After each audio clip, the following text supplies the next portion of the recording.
Wait 2 more minutes. Can start at 5.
Good.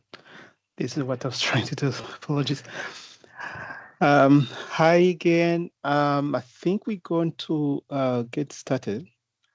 We were expecting more participants, but yes.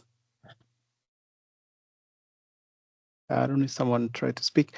We happy. We are very happy to resume the training. Some of you um, had already participated at least at the first 2 modules around April and May. But as you know, we had to discontinue the training because of low participation. Hopefully this time is the right time. We're going to resume the training from module 1 to make sure that the new participants are also they have the opportunity to have all the content. But since we've already covered some of the materials, module 1 and 2, we won't be spending too much time on these first 2 modules, but of course we'll remain available to work with specific participants or groups if needed. Without going to details, I think it will be good to start with a round of introduction, even if we know already each other at some extent, but it will be good we start with a quick round of introductions to make sure who is new, who is not new, and also from our side also to introduce the training team. Maybe I'll start for myself. My name is Claude Ndabarani. I'm program specialist with IIP UNESCO, IIP being the International Institute of Educational Planning. Some of you are familiar with the organization. We are member of UNESCO. And I lead IIP portfolio in education finance. So I'll be leading the training, and I'll invite my colleagues Hala, Busuma, and Sage to introduce themselves as well.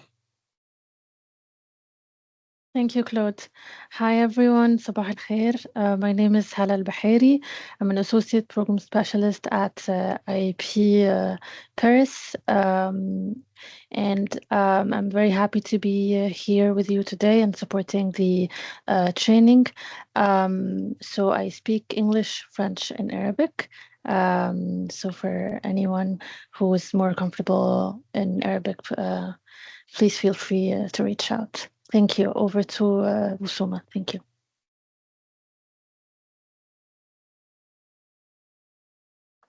I may jump in before Busuma if possible. Thanks. Sure. Hi, everyone. My name is Sage Capo-Greco.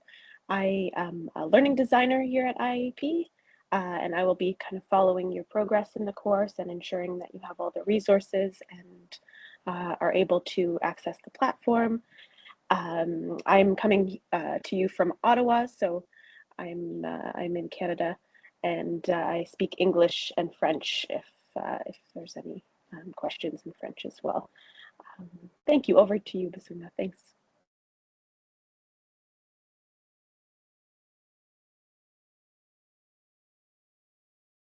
Or if anybody wants to go next, raise your hand. Yeah, connection. Maybe Busma, you could write your message while waiting to fix your microphone. Before handing to the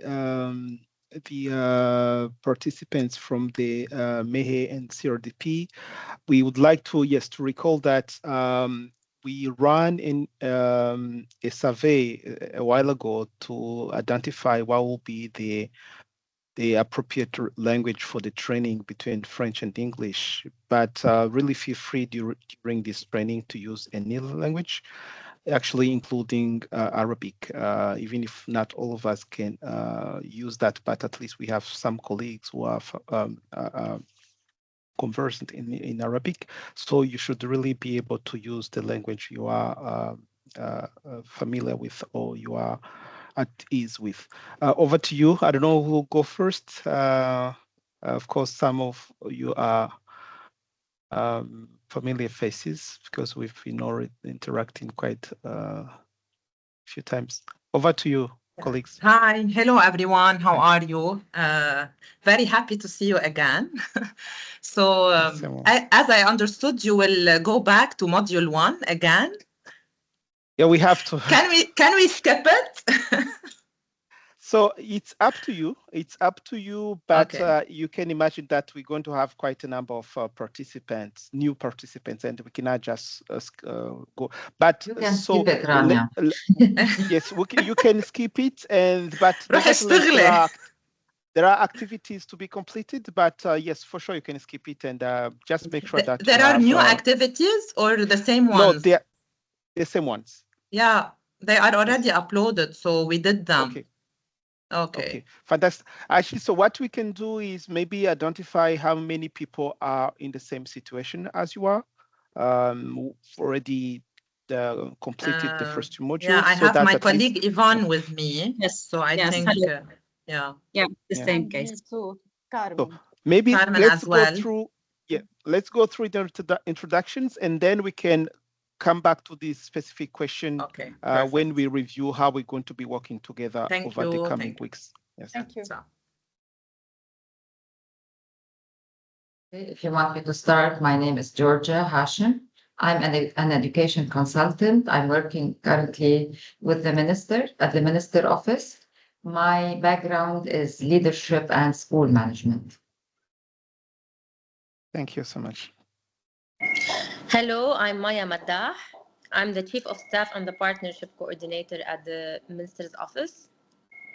It's my first time joining this course and looking forward. Thank you. Hello, everyone. My name is Bilal Nasser. I am a financial consultant filling the position of the Senior Financial Officer.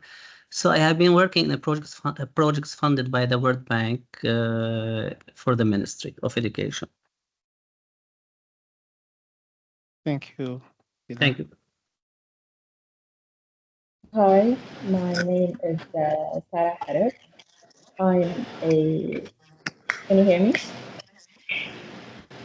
It's a bit unclear, but continue, please.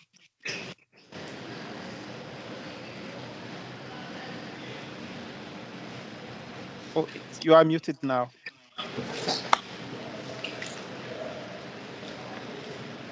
My name is Sarah Harris. I'm a finance officer at the accounting department at the Ministry of Education and Higher Education. I have a background in biology and I have an MBA degree. Welcome, Sarah. Is this your first time with the training? Yes, it's my first time. Thank you.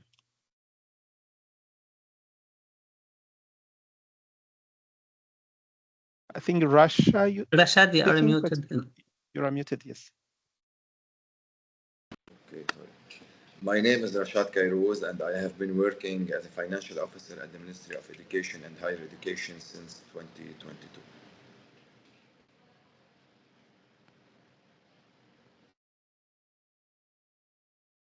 First time, I guess. No, it's the second time. Second time. Okay.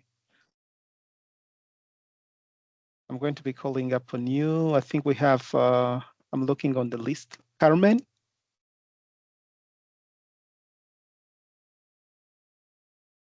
Hello, my name is Carmen Shabib. I'm from CRDP. I'm head of public relations and information department. I was taking this course with you when you started it earlier this year. Okay. Okay, good. Then we have, sorry, Maya already. Omar?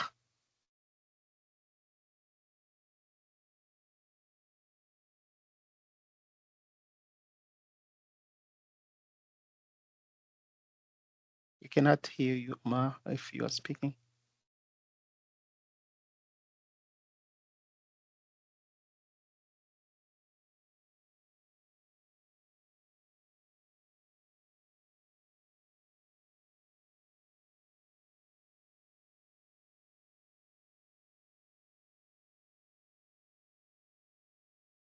Maybe Omar is having connection issues. Ahmad Saleh?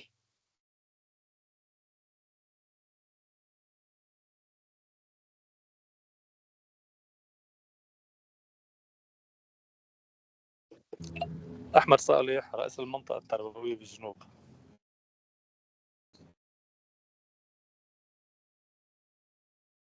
Thank you. Yeah, Omar says he has a small issue with microphone. Feel free to come in when your microphone is fixed. Looking who is left, we have Cynthia Khalil. Yes, hello everyone. So I'm Cynthia Khalil. I'm the Monitoring and Evaluation Officer at the CRDP. And it's not my first time joining. Thank you. Looking at the list, I think with everyone, and they'll feel free for those who haven't introduced themselves yet. So, yes. I'll introduce myself. So I'm Ivan Ferrari from CRDP. I have already attended the first round of training at the beginning of this year. So I am the training coordinator at Beirut Training Center, and I'm the coordinator of international assessments at CRDP. Okay, great. Thank you so much. Anyone else? I think we have our colleague George Tonous. If you would like to Bonjour. introduce yourself. Bonjour. Bonjour. الإرشاد والتوجيه وزارة التربية. So supervision at Mehe. Thank you so much. Thank you. So, coming back to the question raised earlier, maybe let's go directly to the slides where we introduced the work plan, and then we can collectively discuss how we work together at least over the next 2 weeks, because the plan is that we will cover module 1 this week and module 2 next week. And let me know if you can see my screen. It's a bit small from my size, but this information has already been shared with you. But since we're going to be having several new, it's a bit blurry. Can you read it correctly from your side, Hala? Yes, I can read it perfectly. Okay, so it's only me. I was saying that we have to start from module 1 because we have a number of new participants, meaning that this week and next week, we'll be covering Module 1, and the new content for those we've been working with is going to be Module 3, which starts, actually, I can't read it. It's going to start mid-October. It's the week of the 6th of October, the week of the 6th. Yeah. So we would have a session on Tuesday, 7th of October, and then another session on 9th of October. Yeah. And then we will have, in October, we have a few sessions online on Module 3. And then there's going to be a face-to-face, a 5-day workshop in Beirut. Dates are to be confirmed by, for now, we are looking towards mid-November, where we will spend 5 days together working on mostly Module 3, 4, and 5, including really going into more practical aspects of public financial management and costing. Brief, and then of course, sorry, having issues with my computer. Then there is going to be, we'll come back to that soon, but there's going to be a lot of practice activities, which once put together, they will constitute what we're calling a portfolio. This is some sort of work to be submitted at the end of the training around mid-December. I'll come back to this. So what I wanted to say is that the first 2 weeks, this week and next week, is not going to be new for those who have already participated in the training in April. So over to you to see whether you would like to just join and listen, or you want to skip this and resume when we start with Module 3. Nevertheless, there is still a lot of readings to do. So even if you do not attend the online sessions, you can still look at the recommended readings. And we might also have to actually update some of our knowledge, because it's been roughly 6 months since we stopped the training. So I assume that a lot of things happened in Lebanon over the last 6 months. So it would be good just to see what is new in terms of macroeconomic framework at global level, meaning at the country level, but also at the sectoral education sector level. Are there any developments we should also reflect in the training? I'll stop here to see whether there are questions or even actually recommendations, or how you think. I'm referring to those who mostly CRDP colleagues who were with us in April during the training, whether how you suggest we work together over the next coming 2 weeks.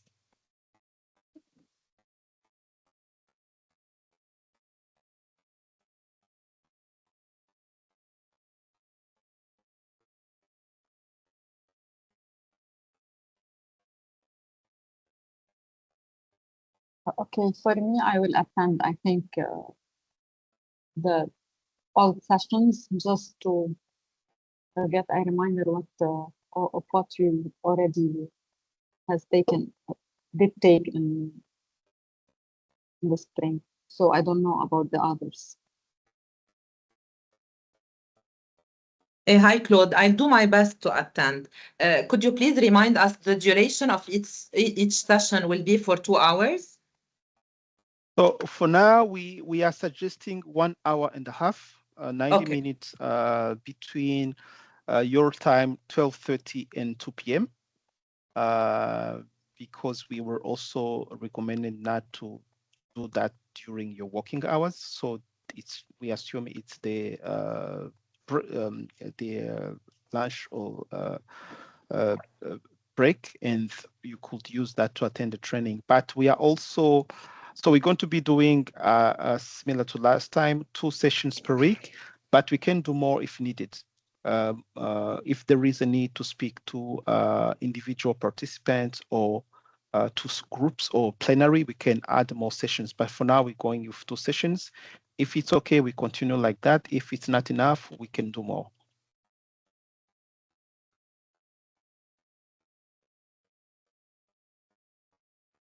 Okay, so let's go back.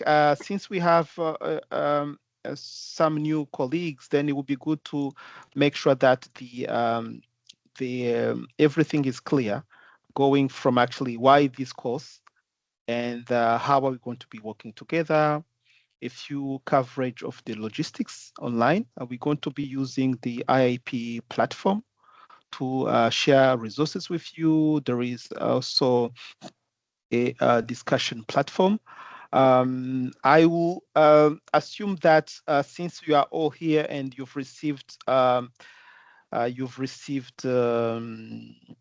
number of communication before, so you know a bit about the training. This training, actually, the discussions about this training started more than a year ago. I think it was around April or March 2024 when we were contacted by MEHE senior officials through UNESCO to organize a training in education finance. The reason being that there is a need to strengthen the capacities of several staff at MEHE in terms of public financial management, preparing costed operation plans, implementing the budget, and then being able also to follow up on the implementation, including via several modalities that we're going to be discussing. And what we did, we ran an online survey.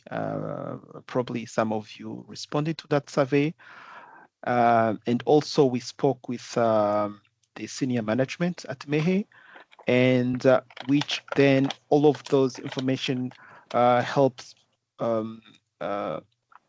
customize the training we're going to be discussing. So the training is about education finance and public financial management. We're going to be discussing what does that mean in a few minutes.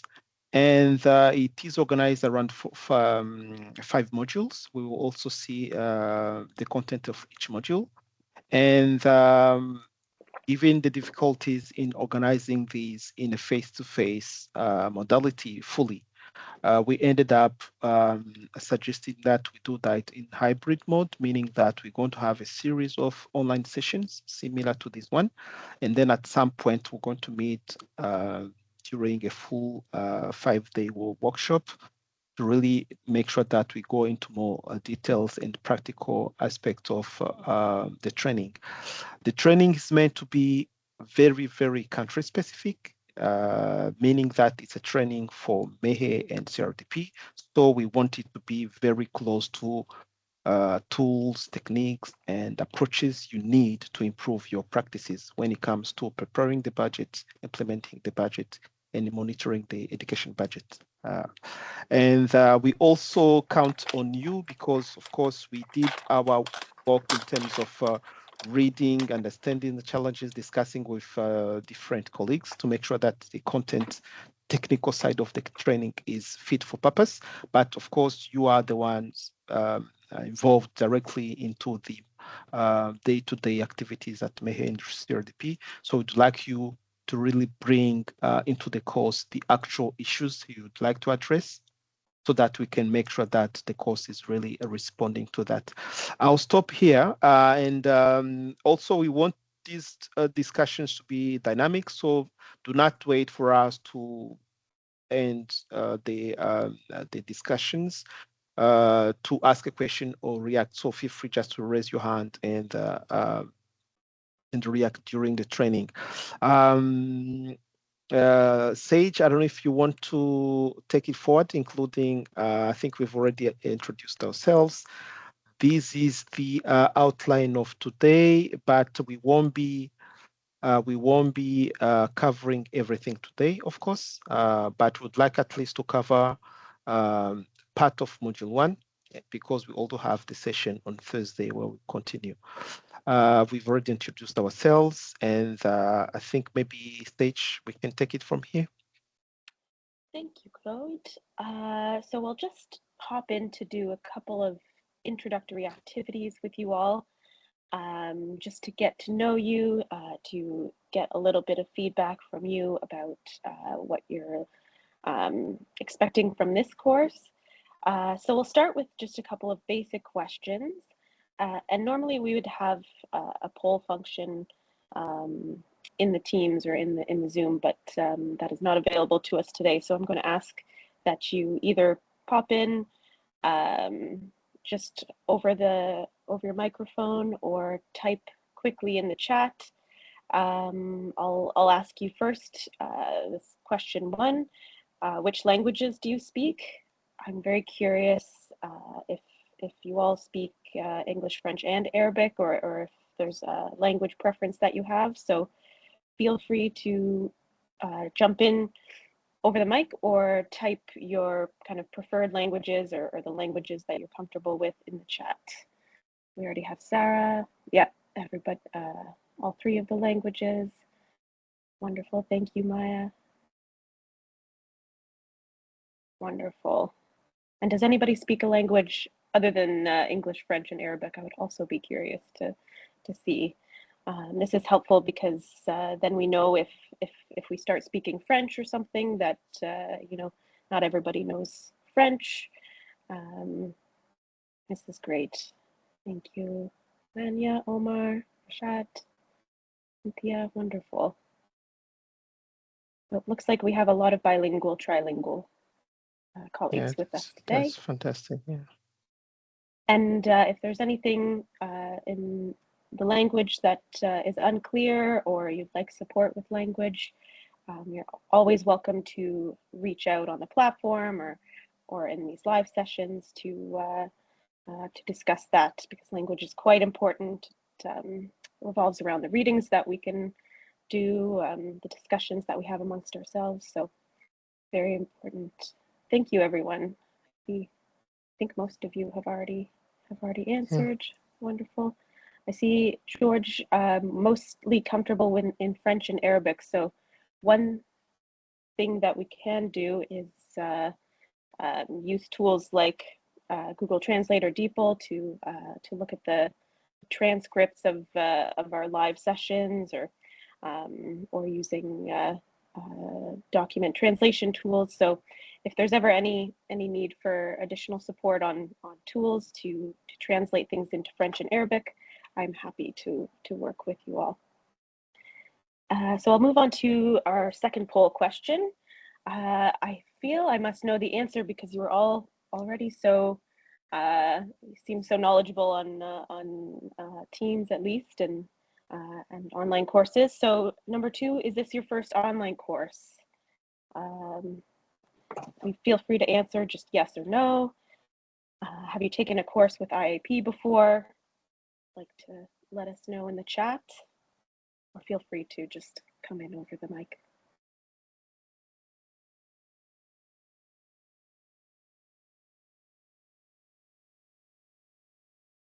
Yep, expected. Thank you, Bilal. Yeah, as expected, I think many of you probably have been in a lot of online settings before. Wonderful. So one novelty or new thing might be our online platform, which I will go over just the basics of how to navigate our course online. Though I'm sure many of you have already seen it, and hopefully it is intuitive to be able to access for the first time and to find all the materials of the course that you need. Welcome, Georgia, to your first online course. Very exciting. Great to have you with us. Wonderful. Thank you, everyone. Feel free to continue to put first time with us, but it sounds like not first time overall. So wonderful. Thank you, everyone. Feel free to continue to write in the chat. And then this next question is a little bit open to however you want to answer it. We just want to get your initial feedback on what you're expecting for this course. So you feel free to raise your hand or just pop in on the mic, or you can add anything in the chat. So this question could mean anything to you. So maybe specific to your role. What are you hoping that this course will do for you in your professional work? What are you hoping to learn? Do you have any expectations for your first online course? Are you expecting any particular learning to happen throughout this course? So are you looking forward to learning about a certain topic that you've seen already in the guide for participants, or are you expecting to engage with your colleagues discussing about financial management? Any kind of initial thoughts are welcome here. So feel free to write in the chat. I'll just check to see if any hands are raised.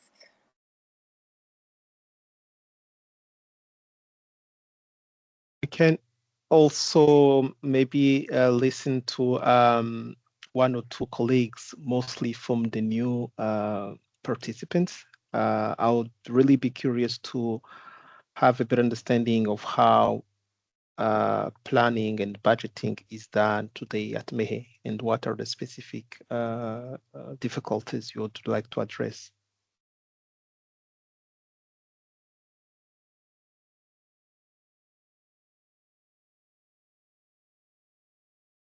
That's a great point, Claude, because I can nominate maybe some people. Taking notes. Thank you, Sarah. Wonderful point. All looking forward to learning together and sharing knowledge on that. And a good point from Claude that if you have any specific points that that you're looking to kind of stretch in your own professional skills and knowledge, it's a great time to highlight that now. I hand to you, Claude, if you want to ask anyone in particular. What I was hoping that we'll have volunteer. Ahmad, maybe? I'll volunteer. Okay, Maya, over to you, Maya. Good. Okay, but this is expectations. I know nothing about the content, I mean, in details of the course. And I haven't had the chance to communicate with other team members who already took it, and I know that it was posted. But from the title, I think it's more for us, or for me as well, in this position, to know more about the costing, maybe at some point, because we have challenges in many of our projects to get the actual and fair and costing, I mean, for different education activities in schools. So maybe that, to ensure that there is no inefficiency in resource allocations and whatnot. So I think it would be great to learn more about that. And maybe also get some of the success stories from similar contexts that could be also used as a similar context, in a way similar to our context in Lebanon, and to the challenges and the financing mechanisms that we have, and financing our schools and all of that. Thank you. Thank you, Maya. Bilal, would you like to elaborate a bit more on what you shared? Who is involved? Who should be involved in the budget preparation? Yeah, sure. Because actually we have many experience in the preparation of budget, especially for the projects funded by the donors. But I want to know who should be involved more from the technical person, not only the financial team and the financial divisions here. So who are involved in the preparation of the budget, yani, from all the departments that go under the Director General and the Minister as well, yani. Because actually the preparation of budget, first we should actually highlight or identify the activities first. Before going into the budget details. So it's a combination between a technical and the financial. The budget is like a form of a merge between a technical and a financial issues. And the second issue, actually, I would like to know what's the tool. In Module 5, we are talking about the tool that should be developed in order to monitor the budget. So maybe we have, for the time being, like a report generated from the financial softwares, which is called budget versus actual versus budget. Maybe we have other tools or reports that should be generated for this purpose. So I'm wondering what would be other reports to catch the running of the budget, reallocation of budget, and everything related to the budget execution. Interesting. So thank you so much. This is really at the heart of what we're going to be discussing. Sure. Starting with module 2, actually, and what we've learned so far about Lebanon is that Lebanon has been in such a special context. So we need to find a way to reflect this in the training, because there is the normative framework, what should, because as you said, there are lots of things that are guided by laws, national laws, who should be initiate the process, who should validate it. And then there is the actual practices, which may deviate a lot with the normative framework. So in the training, we're going to be discussing the two and identifying how and why we deviate from the normative, and then how could we move from the current practices we may assume are not leading to performance, and then move really to something that is more cohesive and collaborative in terms of budget preparation. This is interesting. We took notes. We make sure that when we come to module 3 onward, we come back to that. Who would like to speak next?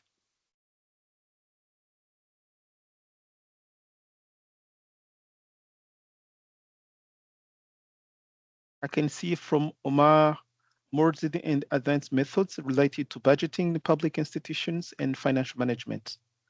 And also Nada, George, hope to have a better understanding of education financing to gain new skills related to the financial management, which will help me apply more effective strategies. So this is really interesting, and I think it really speaks to the purpose of the training.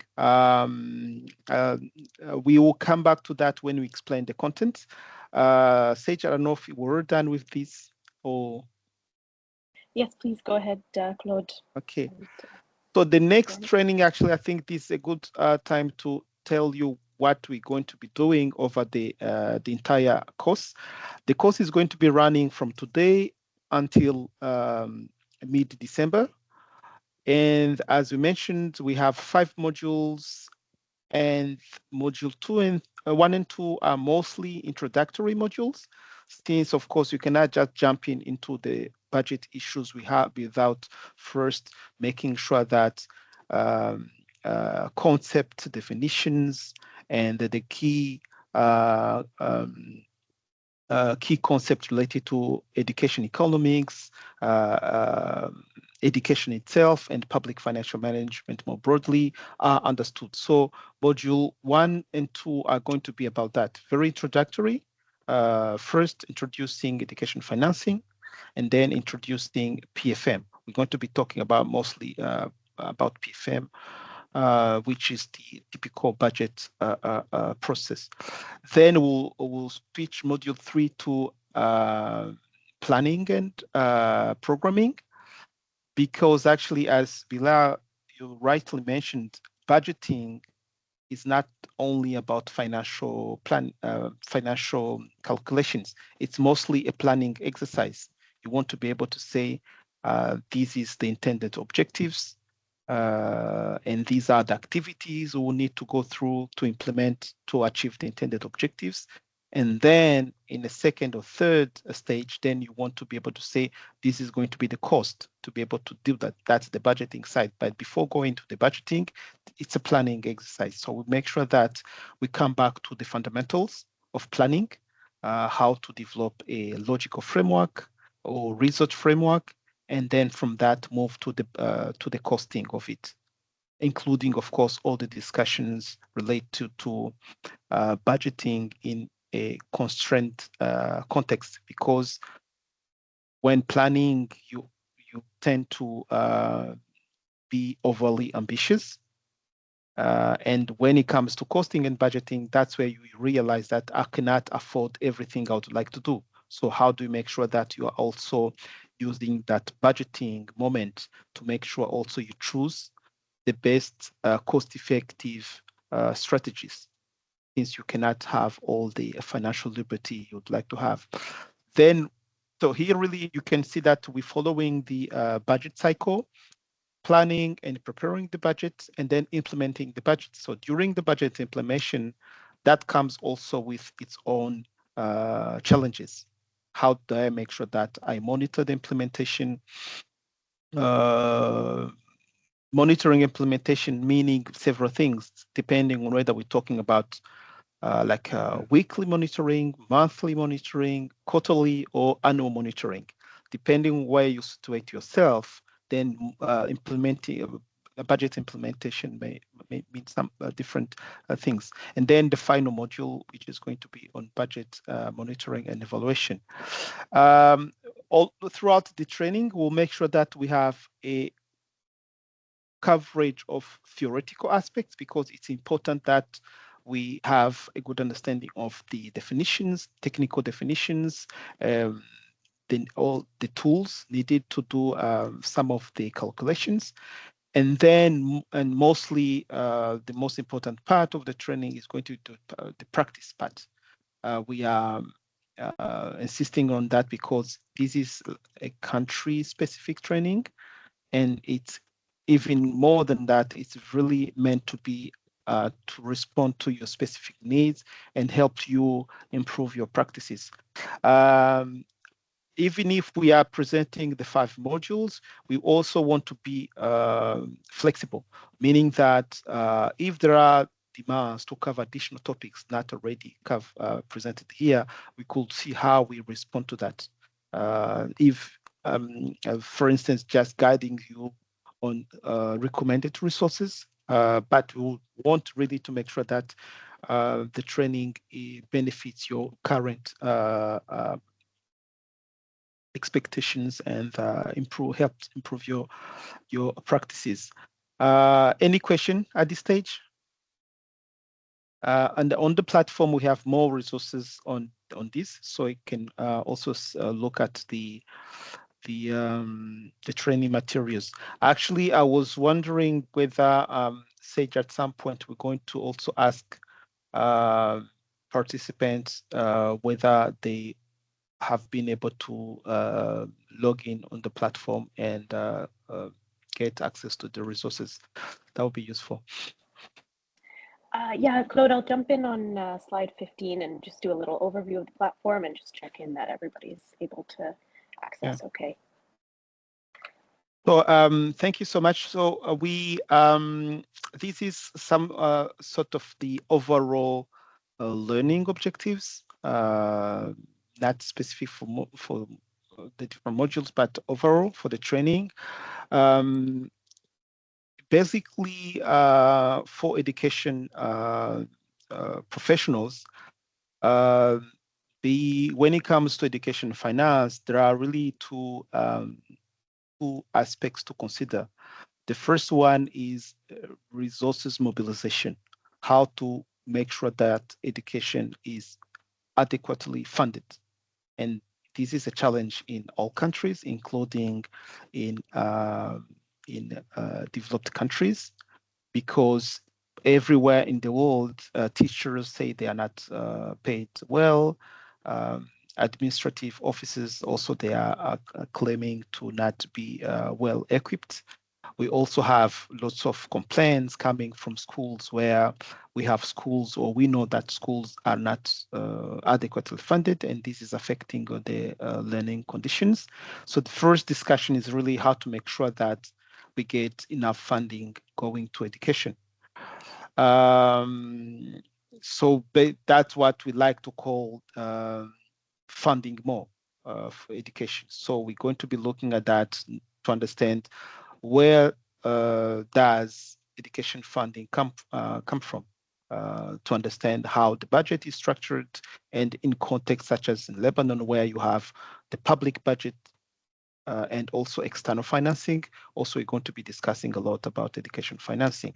Last time we spoke also about the family expenditure, which may be significant in some contexts. So on the side of resources mobilization, we also have to look at the contributions of families, which in some contexts may not be small. And of course, we want to see how every portion of education funding comes together, who provide what support at what level, because the funding may differ from KG up to universities, where depending on the level of education, the different sources of funding may be different.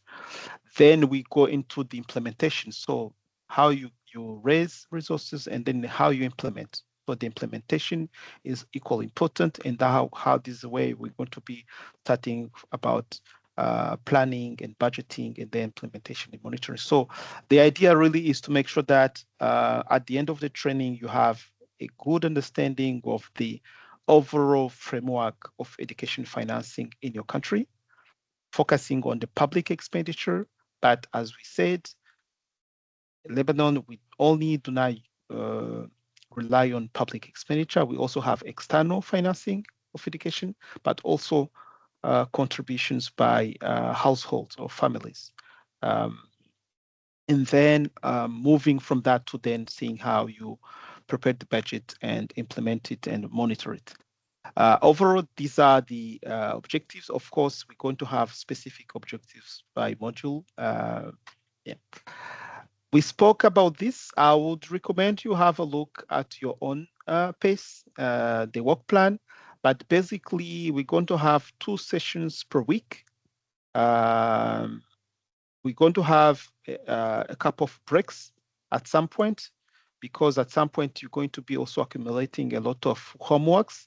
So we want to be able to give you some time off to finalize your homeworks before continuing the training. So we'll share this updated timeline with you after the session. And there is going to be a workshop. We will communicate the final dates once confirmed by Mehe senior management. But as said, we're looking to mid-November for the workshop, and we want to finalize the training around mid-December, when the different groups come together to present the final portfolio. Let us know if you have discussions. So we're going to have sessions on Tuesday and Thursday, and additional sessions if needed on demand. So if there is one person or a group of persons who wants to discuss with us, feel free to reach out to us, and we'll arrange a special session. Assessment. Tej, you want to cover this? Thanks, Claude. Just starting off here, we have on this slide identified how much workload you should be dedicating to this course per week. We estimate around 8 to 10 hours of learning. We do encourage you to reach out if you feel the workload is too heavy, or anything to do with the assessments, the group work. Please do feel free to reach out. But as you can see in the table here, we have 5 elements of assessment, and it's quite simple, very much completed, incompleted, or participated, not participated. So that is the quiz in module 1. And then we have discussion forums in module 1, 2 and 4. And you'll be able to see the instructions on the platform for any specifications of word count or elements like that. And we do encourage you to also respond to your fellow participants as well, engage in the discussion online, and then to summarize as a summative activity at the end of the course. You'll be submitting the group knowledge report, which is actually all of the group activities that you'll be working on together, either asynchronously over the time that we will be having our online sessions, or during the workshop. You will also have time to complete some of these activities. And if I'm not mistaken, they are embedded in the readings for each module. So you'll be working each module with your group and finishing those activities as we go through the course. But then for the final deadline, you'll be graded out of a rubric of 20 points, and you'll submit this report all together as a group, just adding all of those activities into one document that you will then submit for assessment. So once you submit your knowledge report, it will be a couple of weeks of grading on our end, and then you'll receive a certificate of participation if you have successfully completed the activities of the course. So we do suggest that you keep a calendar on your own side or within your group to keep up with the activities as we go. I know some of you have already done the activities up to module 2, so maybe jumping back in for module 3 and module 4, and then hopefully get some good time to finalize a lot of those activities during the workshop together. So I think that's all from my end. If you have any questions about the assessment or any of the activities, obviously we have a lot of time together over the online sessions, but you can also reach out on the platform, which I will get into more in a few minutes. But we're here to help you in your learning journey and support you in whatever way is needed to reach that certification at the end of the course. Thank you, and back over to you, Claude. Thank you so much. Any questions so far?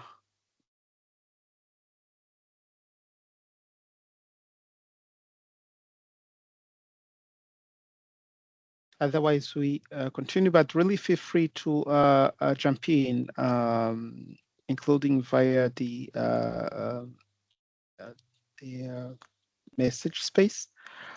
I think we can go quickly through this because half of you at least, I think we ran 15 people today, and half of you are not new.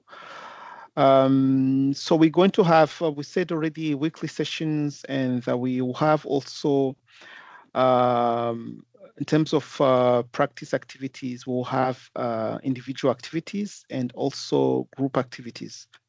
I will let Sage explain that in a bit, but the fact that now we do not really have the possibility to reschedule anymore. We have received indication that the course will have to end before the end of the year. We'll make sure that really we move on, and we provide support to colleagues who won't be able to attend the online sessions for different reasons. We'd also actually really appreciate your suggestions, how to make sure that everyone is involved. We understand that it's not possible for everyone to connect during the online sessions, but if we want to have a productive workshop in November, the 5-day, because when we meet, we won't be coming to module 1 and 2. So it is assumed that all the fundamentals will have been acquired. So if for those who cannot attend the sessions, we're going to be making these recordings available. Also, we have the readers, the syllabus for the different modules. So we will recommend that participants print them and can read them when they can, so that when we meet, at least there is a good understanding of the fundamentals, at least from module 1 and up to 3.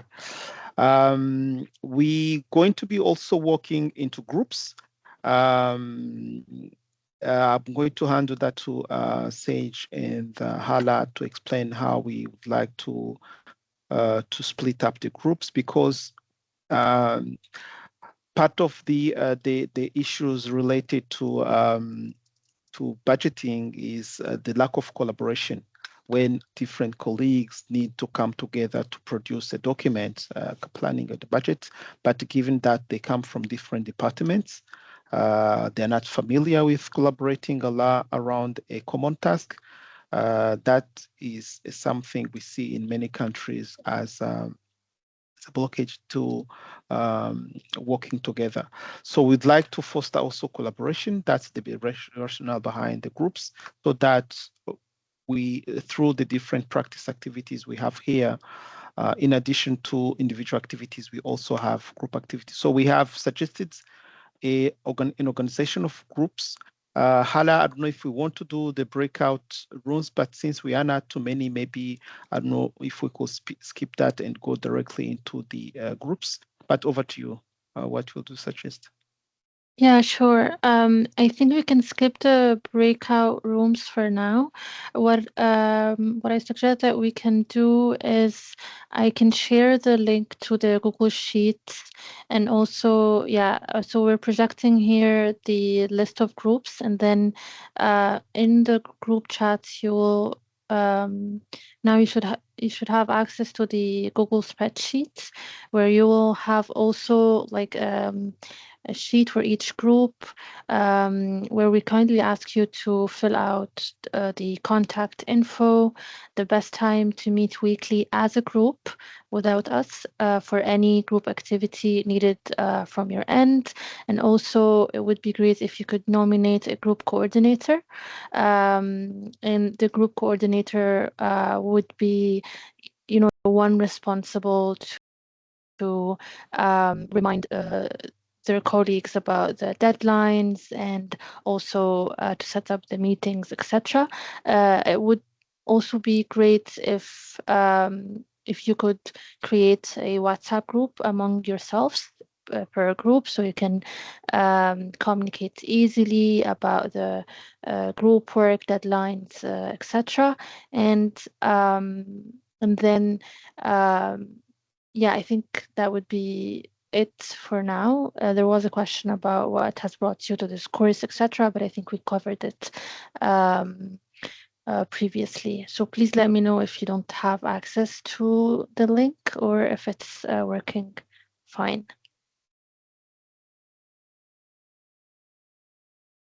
Works all well from my end. Thanks, Hala. Perfect. Thank you.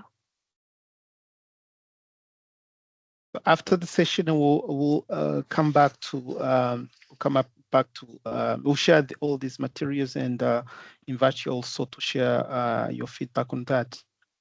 Any comments, reaction on this?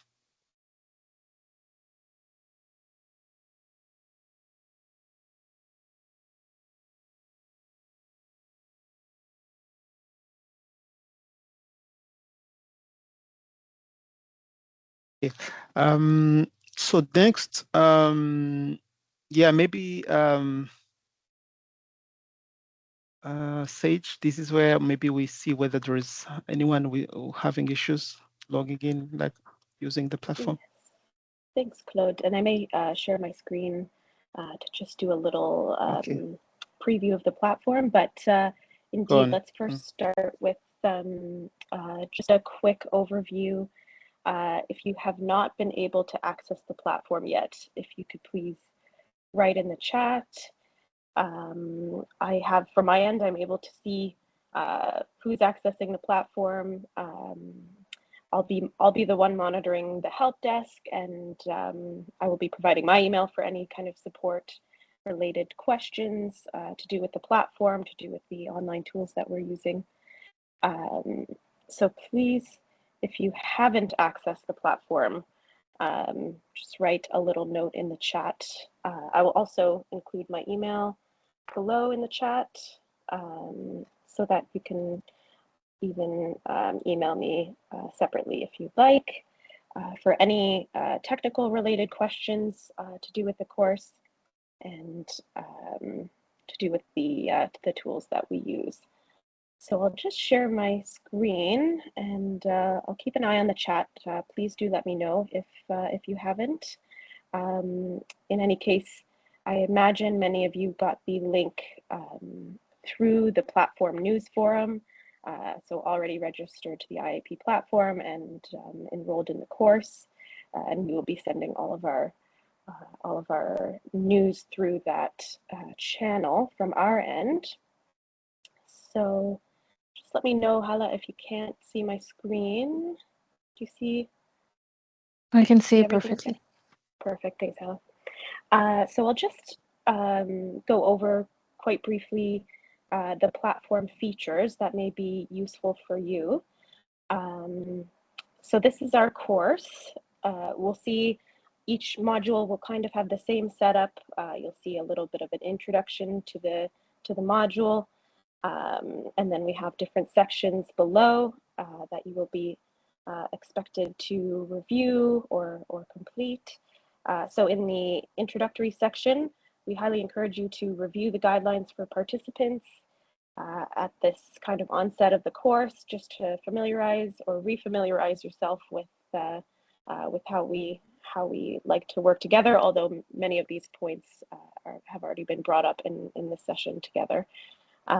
We encourage you to meet some of the course team by navigating to the course team page.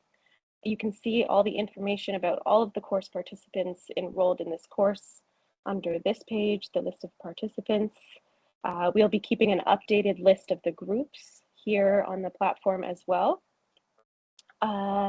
Next, we have a warm-up activity. Many of you had already engaged in the warm-up activity back in January, February, but I do encourage those who have not yet introduced themselves to go on to the warm-up activity and first read some of the past messages from the initial start of the course and introduce yourself and say a little bit about you in the forum activity here. You'll be able to access your profile to be able to edit any information. We do encourage you to add a profile picture so that your colleagues can see who you are and put a face to the name. I'll then just show you on the sidebar here, we have a few useful tools, a glossary, an extensive glossary of some of the terms used in this course, highly relevant to what we'll be talking about week to week. The help forum is where you'll be able to ask the course team any questions. We encourage you to use the help forum to allow other participants to see your question as well and any answers, because it's always useful. Often more than one person has the same question, so we can all benefit from the help forum. But again, my email is available in the help forum as well, and I'm happy to discuss any concerns or questions over email. Lastly, we have we have an office hours page.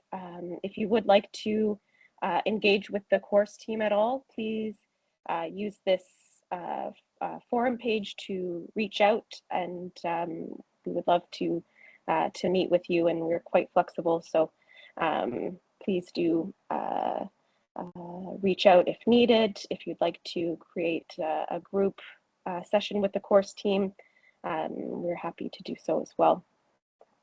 Finally, we do have a progress bar here that you can see all of the activities in the course that lead to certification. So they will be added as the course opens up. So you can see that we are already in module 2, but it lists the activities that you should be completing, and you'll see that these little squares turn green once you've completed the activity according to the platform's requirements. So for an activity, once you've submitted the document, you'll see that, that you've completed the activity here. So that's just to help you track your progress through the course a little bit. And I just wanted to offer one last tool for anybody who would like to use it in their group work. We do encourage WhatsApp is quite a common tool, but the platform does also have a messaging tool that can be very useful if you want to reach out to someone in the course or have a little discussion with your group on the platform. Your groups, which you're already enrolled in the course, will appear under this group tab. So I don't have a group in this course, but I'd be able to talk to a group that I am engaged with. And it works much like any other messaging system. You can use the chat, emojis. You can toggle the notifications for any group chat if you'd like them to enter into your email, and so forth. You can also reach out to anyone in any other courses that you're involved in here as well if you'd like to network at all. We do encourage you to take advantage of the platform tool, though I know WhatsApp is quite a popular tool as well. So we leave to you to assess with your group how best you'd like to communicate. Let me know if there are any questions. This was the introduction phase. We'll be progressing through all the modules as the course progresses. They will become available. Right now, we already have Module 1 open. Some of you have already seen Module 2, but that will be open as the course progresses, and we will work together going forward. So I'll stop sharing there, and I'll give a moment for anybody to ask any questions. If there are anything in particular about the platform that you have as concerns. If any of your colleagues have not yet been able to access the platform, I do encourage them to access early now, if possible, just to get a little bit of to get familiar with the platform and how we'll be working together. Thank you. If there are no questions, we can go ahead and continue. If anybody would like, for any reason, to discuss after this session anything to do with the platform, I can stay on. So just feel free to shoot a message in the chat, and I'd be happy to speak further about anything to do with the technical tools. Thank you. And I'll pass over to you, Claude, if there are no questions. I can't see any question for now, but I really wanted to apologize again for colleagues who already went through this. As I said, we had to start to make sure that everyone is on the same level of information, and today we may not cover a lot in terms of the actual content of the training, but we hope that this overall information will be useful for those who are starting the training just now. We have around 20 minutes left before the end of the session, so we can use that to start with Module 1. And we will take it from there during our next session on Thursday. Module 1, as we said, is a very a brief introduction to education financing. So we're going to be looking with you the fundamentals of education financing, with the objectives really make sure that we have a good understanding of how education is funded in Lebanon, but also in other countries, because for colleagues mostly working on education data analysis and even actually budgeting, it also helps to understand how budgeting education finance is done in other contexts, mostly in the region, because you are in one way or another also affected by what's happening in your neighboring countries. So sometimes it's good to see also how education funding works in outside of your country. And so we're going to be doing that through comparative analysis. And we also want to be able to understand the statistics and data around education finance. And just to make sure that when we speak about education finance as a percent of GDP or education finance as a percent of total budget, when we speak about debt in education, etc., it is clear. And then these concepts are going to be very useful throughout the training. So module 1 is going to be exactly about that. And of course, really situating this in the context of Lebanon and its special situation. We won't be coming back to this, but quickly, there is a homework to be submitted next week. That's why really we want to be able to say every time, even those who didn't make it into the live session, they are aware that we have homework to submit, and it is good to finish one module before moving into the other. Otherwise, we're going to be accumulating a lot of submitted work. Module 1 is organized around 3 sections. We're probably going to be covering only the first one today, and the other 2 we can look into this Thursday. Module 1, the section 1 is a brief intro to education economics, then the role of government in education financing, and also then finishing with key indicators and statistics related to education cost and funding. You might be also asking yourself, I don't know if this is clear for all of you, what is the difference between financing, funding, costing, budgeting? So I would recommend you look at the glossary online because we thought it would be useful to give that to everyone to refer to every time you are hesitating what is the right wording for this or that. And I think, Sage, you already mentioned that, but several of these materials available online, they can be printed as PDF, and that then you can look at even when you are not in front of your computer. Continuing, really feel free to raise your hand and ask a question. Moving into section 1, of course, this is very introductory, so it might be very obvious for you, but we thought it would be good. It was good to go just through it to make sure that we really are understanding where everything comes from. The idea of first discussing the economics of education is that the education financing, budgeting, and planning are somehow subsets of education economics. So before going into the specifics of education financing, it is good that we really see also how the economics as a field of studies shape the many things in the day-to-day life, actually, not only in education, but in many domains. As you know, there are health economics, agriculture economics, etc. And also for education, we also are very much influenced by these overall considerations.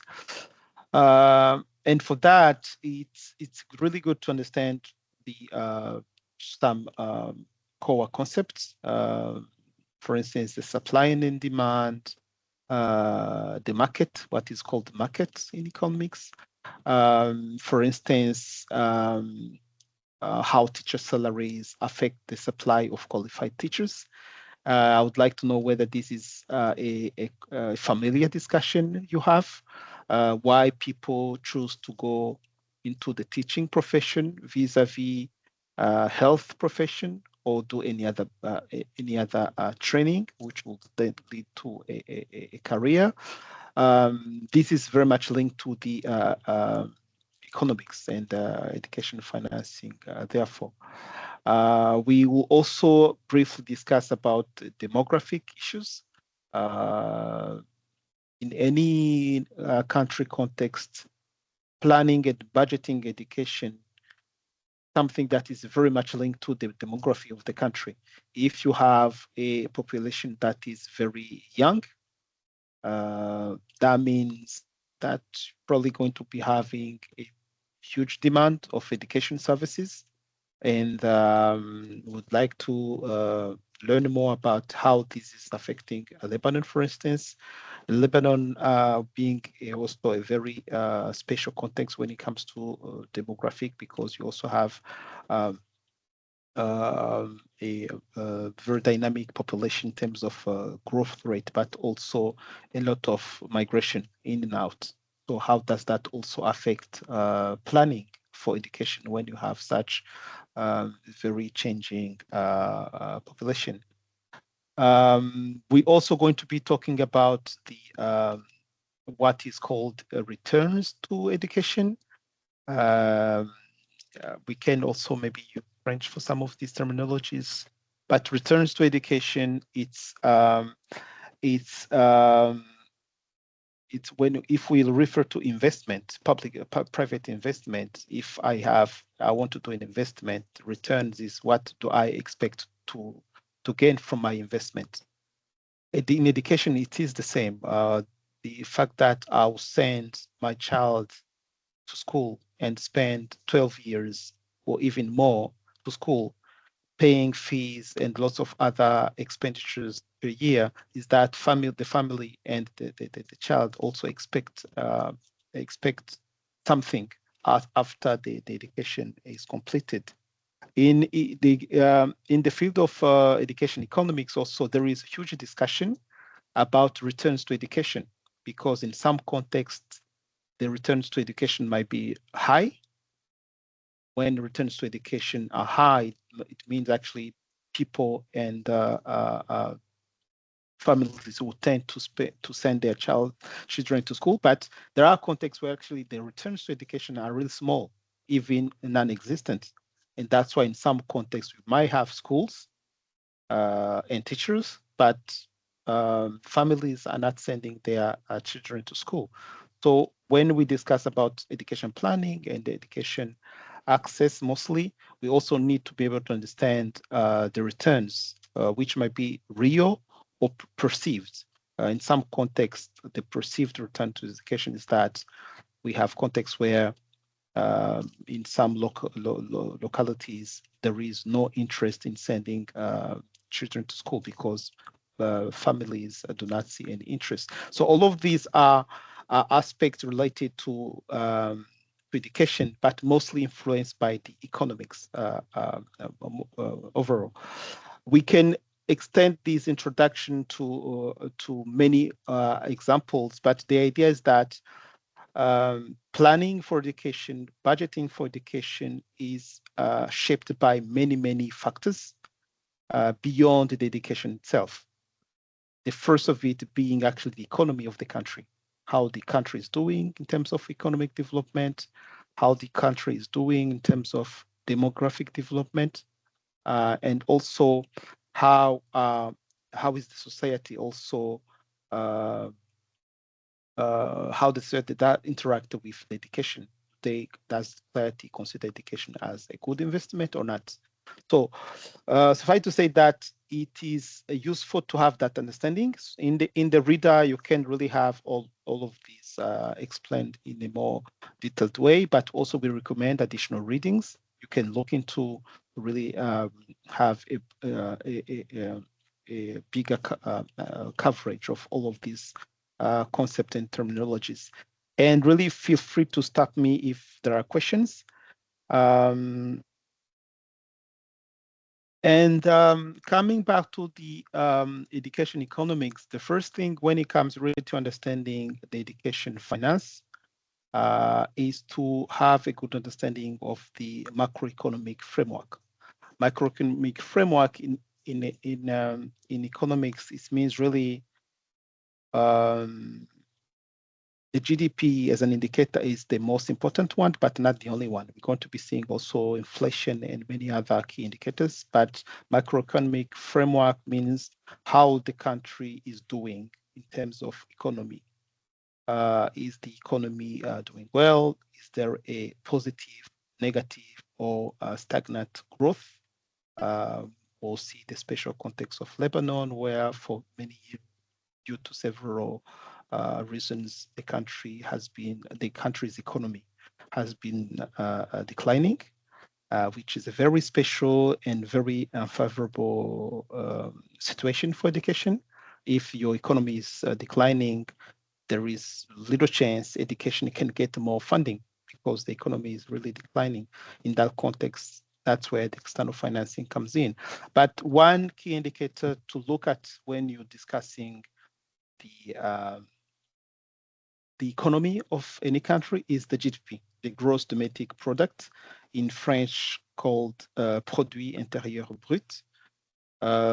This indicator is today very much criticized as not representing the true size or the true wealth of a country because it does not take into account some aspects. But today, until today, at least in terms of statistics, that's the only internationally comparable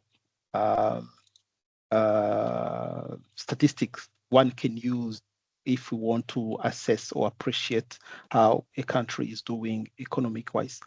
The GDP, I don't know if there are, so really these are very basic concepts, but let us know if you like to have more coverage of this. So the GDP, you're going to be talking a lot about GDP because of what I just explained, but also because a lot of education indicators are computed in reference to GDP. Educational financing as percentage of GDP, teacher salary as percent of GDP per capita, and many, many more. So it is good we understand the GDP before going to this. I don't know if there is any question related to GDP. But you can look at the in the reader you provided with the definitions and many more details. But in a brief, GDP is the total value of all finished goods and services produced within a country in 1 year. So really, it's called like the production total, total production of goods and services between January 1st and December 31 of for a given country. So macroeconomic indicators, most of them are produced annually, even if, of course, you can also have semi-annual or quarterly indicators. For instance, some countries, you can see that they have GDP for Q1, quarter one, because they don't want to wait until the end of the year to see how the economy is doing. So very important, and we'll be coming back to this. Next item then, of course, is the GDP growth, because when you look at the GDP year by year, you can see that it's a huge figure, but economic-wise, we also want to be able to see how the economy is doing. It means that I'll compare this year's GDP with last year or the GDP of several years ago to see how the economy is doing. If the figure on our screen is present the GDP growth rate in Lebanon between 2018 and 2023, showing how the country GDP has been declining year after year. This very unfortunate situation. We can, for instance, as part of a practice, we can try to update these figures to see how the situation has evolved in 2024, for instance, because we do not have for 2024. It will be good to see, actually, it's going to be a homework we can ask for you to see the growth rate. For instance, you can see in 2020 a huge decrease in GDP, up to 25%. That's a quarter of the GDP that went down. And as I said, these means very tough decisions to be made when it comes to allocating the budget. Let me know if there are questions. I saw someone trying to type in the message, but I didn't see the question. Let me know. I cannot see if there are anyone who raised their hand, but let me know if you can really just take the mic and ask the question. Basically, the GDP growth rate is just comparing the GDP between two periods. Mostly, it's the between two consecutive years. As you can see, the formula. I don't know if you are familiar with reading mathematical notations. We can maybe take time next time to explain this. What it just means is that if you want to compute the growth rate between year N and year, let me see if I can take the pointer, year N and year N minus 1. So that means this current year and the previous year. You just take the GDP of the most recent year, deduct the GDP of the previous year, and then divide by the GDP of the previous year. So this is a typical calculation of a growth rate for any metric, not only GDP. If I want to see what the percentage change between two metric can be students, it can be any indicator. This is the typical calculation just made. And when it's negative, it means that the metric you're trying to assess has declined. If it's positive, it means that it has increased. If it's zero, it means that there has not been any change between the two periods.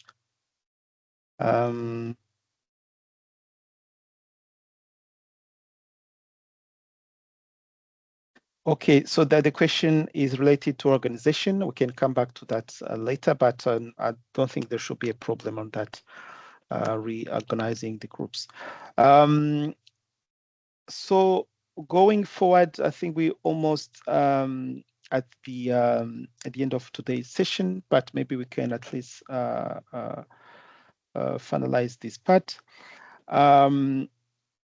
GDP growth rate, inflation.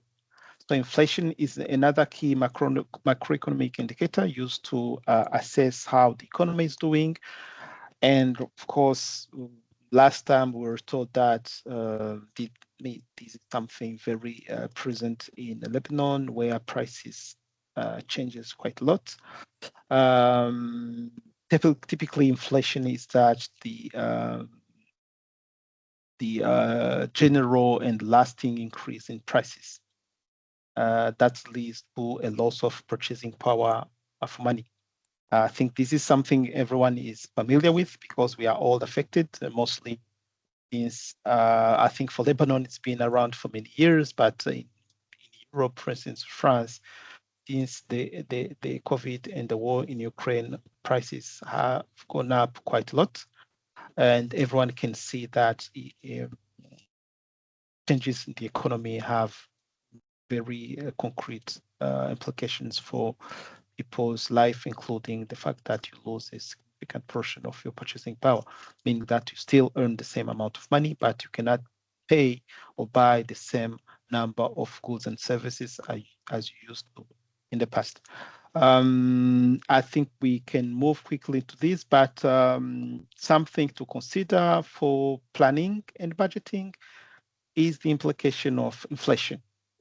When you are doing your annual plans, how do you plan and budget knowing that in a year or two, prices are going to increase by 20, 50%? This is a very tough exercise. Last time, I think we had a quick discussion about what do we do. For instance, I would be curious to know how are you doing that today? There are techniques. If you know that prices are going to be increasing, we will come back to this in module 3, but I'll be curious, maybe I'll stop here for a few minutes to see whether how you are affected by this and how you are you are adjusting for price changes in your planning and budgeting activities. The floor is to anyone who would like to speak.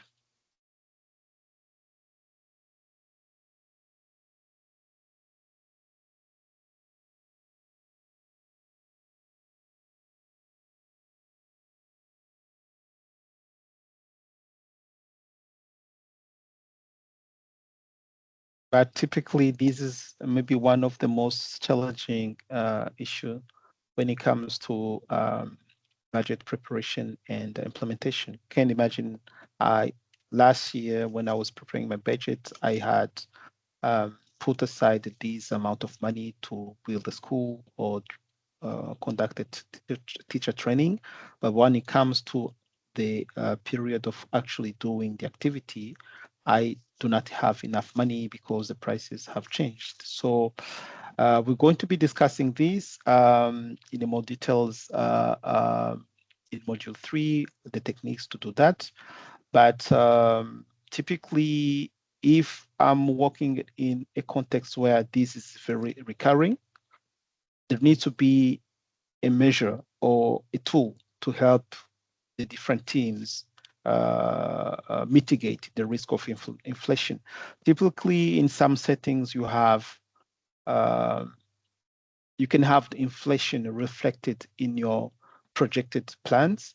For instance, I know that the prices are going to increase by this amount, then I'll inflate my projections or my budgets by the same percentage. That's one thing. Just saying that every figure I have is going to increase by 20%. I just apply 20% of my figures. It has its pros and cons. We can come back to that later. There are other measures where within the Ministry of Education or within the planning department, they put aside what is called like a contingency fund. Contingency fund is that money you put aside to make sure that you can respond to these unexpected hazards, if we can put that unallocated. Yes. Yeah. Yes. But of course, you can see that depending on the context, depending also on the special context, also what the laws. So actually, we are talking about the inflation.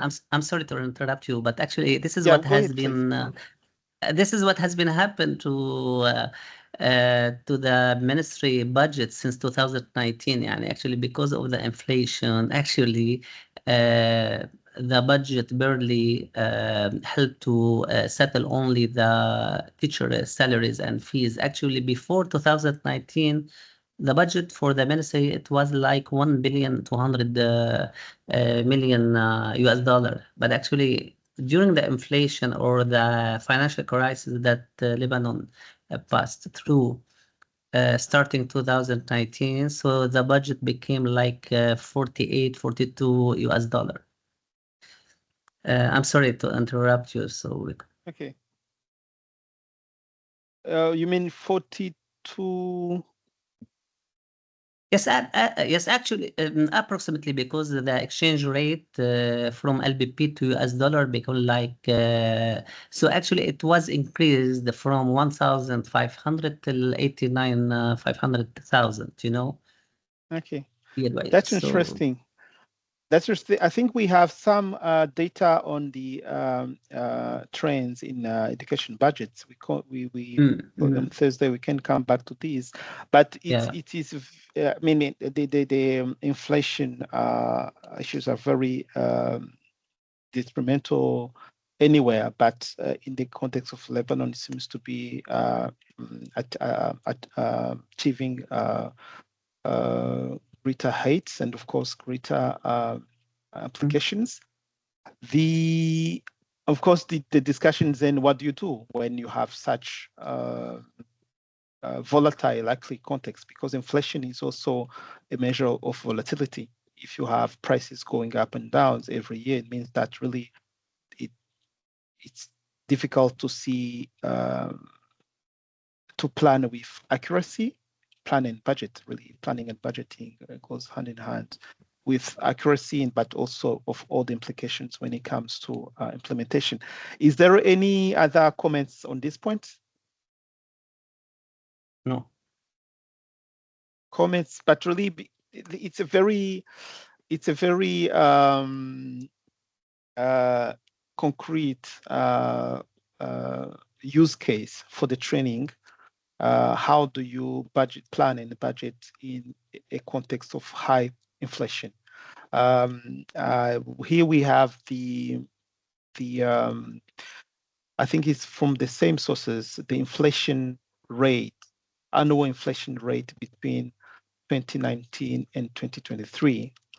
You can see in 2018, Lebanon had, in 2018-19, they had a very normal inflation rate, like any country, because actually, when it comes to inflation, 0% inflation does not exist, and it's not even actually a good thing. It's inflation anywhere between 1% and 5%, they are always considered to be okay. Sometimes you go to less than 10%, but of course, probably that's depending on the countries. But you'll see that a lot of countries, they are below 10% of inflation. As soon as the inflation rate goes beyond 10%, we are in another domain, and then becomes really problematic. But you can see that for the case of Lebanon, it went from a really low rate of inflation, 3% in 2019, to 85%. I can't even compute the multiplication factor, but it probably increased by close to 30 times more. And from year to year, from 2022 to 2021, another doubling in inflation rate, and up to 2023, where inflation was more than 200%. 200% actually, that means from one year to another, prices have, on average, because here we're talking about the average inflation. I think we can also maybe elaborate a bit more. Inflation is what we are looking at is the average, but it's the average between food, transport, electricity, etc. For probably some of these domains, inflation has been higher than the 200%. 200% just doubling of the price, etc. Bilal, you'd like to react on this? Yeah, I have only one question. So this inflation is measured according to the devaluation of the Lebanese currency related to the US dollar, or it's about the increase of the cost of goods and services, or I think they are related to each other? Yes, they are all related to each other. The inflation is mostly computed, I think this we can share next time, is mostly computed in 2 ways. First, looking at the what you mentioned, the exchange rate, the exchange rate. But in economics, exchange rate itself is based on the, as you know, there is what is called the real economy. The economy, yeah, so the real economy in economics is the production of goods and services, like tangible goods and services.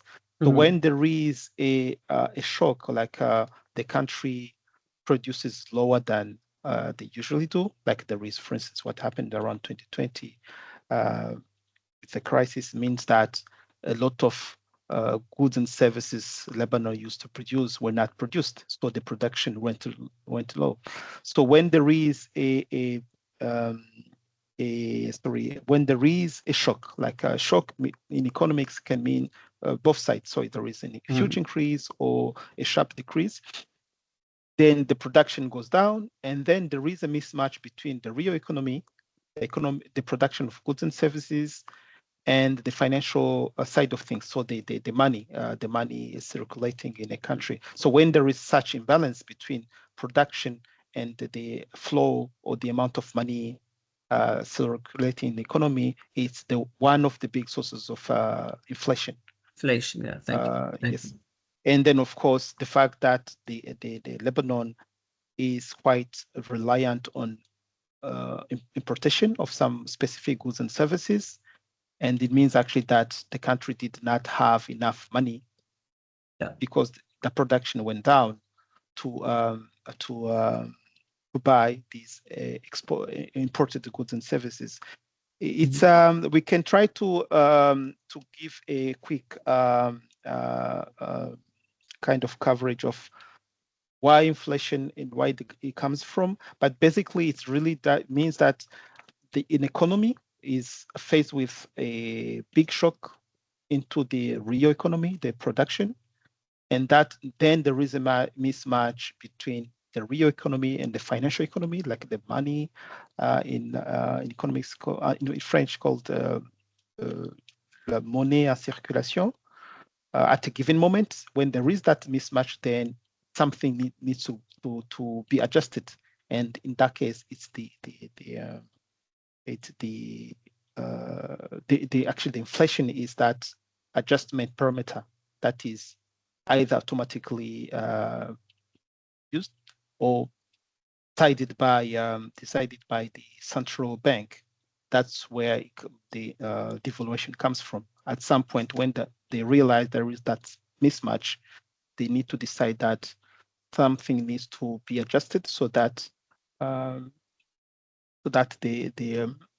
fall in the value of the currency does not continue.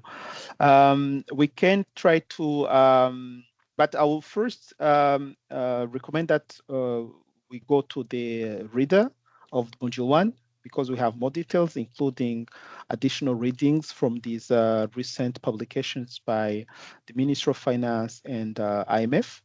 And then next week, we could try also to come up with additional explanation and data on the computation of inflation and the sources of inflation. But I also know that there is, wrapping up here, there is also a practice activity in the reader to manipulate inflation data and see how you go from nominal values to real values to take into account the inflation, which is another approach of managing inflation when planning and budgeting, the difference between nominal values and real values. I don't want to abuse of your time because we are already past beyond 1:15 here. We can, if there are questions, you can post them here on the platform or on Teams or on the platform, and we'll resume next time discussion at this point. But really, thank you again, and I'll really encourage you to look at the different materials shared online.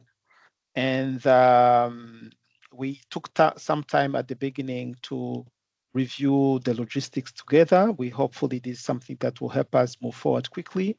And next time when we meet, we won't be going again on this, so we go straight to the rest of the content. But we can take a question or two if needed. Otherwise, we can wrap up here.